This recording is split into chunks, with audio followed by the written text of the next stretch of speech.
Cara membuat keluarga kita merasa dicintai.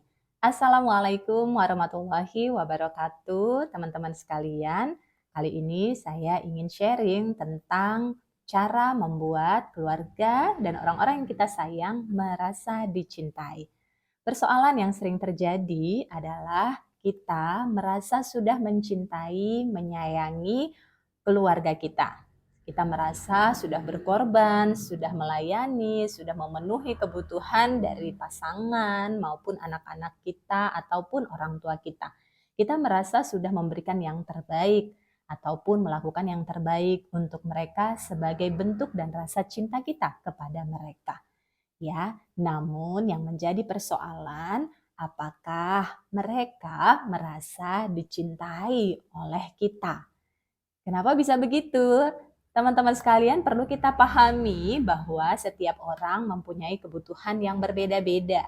Ya, dalam teori dari Dr. Gottman yang meneliti tentang 5 love language, 5 bahasa cinta, kita bisa belajar bahwa kebutuhan cinta seseorang itu berbeda-beda. Dari 5 bahasa cinta tersebut, kita perlu mendeteksi mana yang menjadi kebutuhan dominan dari anggota keluarga kita. Karena ketika kita tahu kebutuhan yang dominan pada diri mereka, kita jadi tahu apa yang perlu kita lakukan untuk membuat mereka merasa dicintai. Jadi, apa yang kita berikan, apa yang kita lakukan untuk mereka tepat sesuai dengan kebutuhan mereka. Menjadi masalah ketika kita memberikan sesuatu yang justru tidak mereka butuhkan, ya, sehingga yang justrunya mereka butuhkan malah tidak kita berikan. Sehingga inilah yang membuat terjadi ruang kosong atau kekosongan tangki cinta pada diri anggota keluarga kita. Yang mana kalau tangki cinta mereka kosong, kebutuhan cinta mereka tidak terpenuhi atau kurang terpenuhi, inilah yang menimbulkan permasalahan-permasalahan dalam diri anggota keluarga kita maupun dalam relasi kita terhadap mereka. Apa aja itu 5 bahasa cinta? Di antaranya adalah sentuhan, hadiah, kata-kata afirmasi, pelayanan, dan juga waktu yang berkualitas. Ada 5 item. Memang semua orang membutuhkan ke 5 item ini. Tapi ada yang paling dominan pada diri setiap anggota keluarga kita. Contohnya, ya, para istri biasanya dominan di item sentuhan. Para istri atau wanita, anak wanita khususnya, itu kebutuhan cintanya adalah sentuhan. Di antara bentuk sentuhan adalah dipeluk.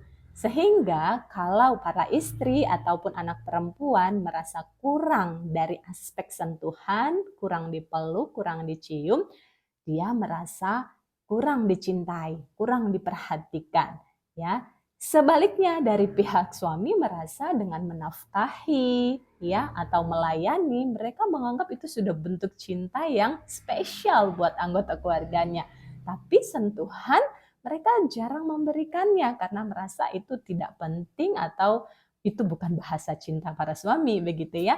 Sehingga ini yang akhirnya membuat ada ketimpangan bila tidak kita pahami atau pelajari satu sama lain. Untuk itu penting untuk memperhatikan mana sih bahasa cinta yang dominan pada pasangan kita ataupun pada anak-anak kita. Kalau wanita umumnya di sentuhan, ya, kemudian di hadiah dan juga di um, di satu lagi waktu berkualitas. Waktu berkualitas itu adalah ngobrol, ya kan? Karena wanita ini kosakatanya banyak sekali ya, kebutuhan untuk menyalurkan dalam sehari. Sehingga para suami butuh untuk meluangkan waktu untuk mendengarkan cerita-cerita dari para istrinya. Sehingga istri merasa berharga, merasa mendapatkan ruang untuk menyalurkan bakat ngobrolnya ini, ya. Ya itu tadi kalau di wanita dominannya di sentuhan, berikan pelukan untuk membuat mereka merasa dicintai, berikan hadiah, dan juga luangkan waktu yang berkualitas untuk bisa saling bercerita ataupun ngobrol dan sekedar mendengarkan keluh kesah ataupun keseharian dari pasangan kita untuk membuat mereka merasa berharga, merasa dicintai, merasa diperhatikan.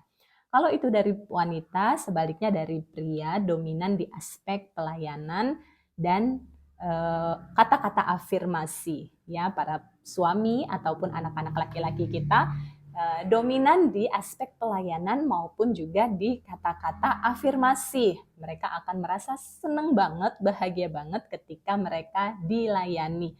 Baik itu menyiapkan sarapan atau makannya, menyiapkan kopinya, menyiapkan pakaiannya, ya, ataupun hal-hal yang sifatnya pelayanan, ya. Itu akan membuat mereka merasa berharga, merasa dicintai.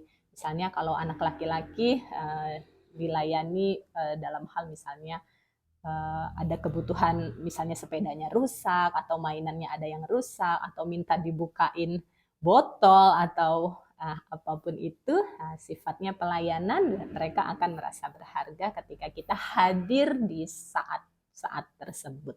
Begitupun dengan para suami, ketika istri ingin menyenangkan hati suaminya, misal pulang kerja atau saat suami sedang capek dan butuh pijitan, maka para istri bisa hadir segera memenuhi kebutuhan tersebut sehingga membuat pasangannya merasa dicintai. Termasuk ketika suami minta buatin kopi ataupun pelayanan-pelayanan lainnya, bajunya, pakaiannya atau apapun itu, ambilin ini dan itu, hadirlah dengan segera untuk memenuhi kebutuhannya tersebut, ya, karena kebutuhan para suami atau pria adalah ditaati, dipatuhi. Itu sebabnya salah satu ciri istri soleha adalah taat pada suaminya.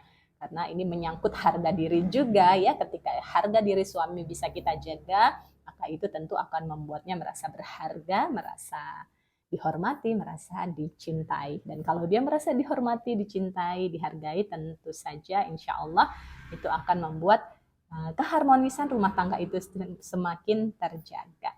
Nah, berikutnya selain pelayanan juga adalah kata-kata afirmasi. Kata-kata afirmasi ini berupa pujian, dukungan, apresiasi yang perlu untuk kita berikan kepada pasangan maupun anak-anak laki-laki kita. Ya, pujian, apresiasi, pengakuan, ya, bahwa mereka berharga, bahwa apa yang mereka lakukan sangat berarti buat kita. Pelayanan-pelayanan yang mereka berikan, nafkah yang mereka berikan, perhatian yang mereka berikan, bantuan kecil yang mereka berikan, sambutlah itu dengan memberikan apresiasi, pujian, pengakuan bahwa kita bahagia, kita senang menjadi pasangannya, kita senang punya anak sepertinya, ya, itu akan membuat mereka merasa berharga. Karena para pria senang sekali menjadi hero ataupun pahlawan buat keluarganya maupun buat orang tuanya kalau itu ke anak laki-laki. Nah, teman-teman sekalian, inilah yang perlu untuk kita perhatikan, ya. Kita perlu memastikan apakah apa yang kita lakukan selama ini sudah tepat sesuai dengan kebutuhan anggota keluarga kita. Kalau itu tepat, maka insya Allah kita dan keluarga kita akan bahagia, harmonis, dan kebutuhan cintanya terpenuhi. Nah, kalau ternyata selama ini tidak tepat, kita memaksakan bahasa cinta kita sama dengan bahasa cinta anak maupun pasangan kita, inilah yang perlu untuk kita perbaiki. Karena setiap orang punya keunikan dan ciri khas serta kebutuhannya masing-masing, untuk itu kita perlu sesuaikan. Kemudian pertanyaannya, bagaimana cara mengenali bahasa cinta anggota keluarga kita? Kita bisa mengenalinya dari hal-hal yang sering mereka minta kepada kita ataupun dari hal-hal yang sering mereka komplain terhadap kita. Ya, misalnya kita tidak patuh dan mereka komplain, artinya berarti bahasa cintanya pelayanan. Atau ketika misalnya suatu momen anak kita pengen hadiah dan kita tidak memenuhinya, kemudian dia merasa sedih berlarut, oh artinya bahasa cintanya adalah hadiah.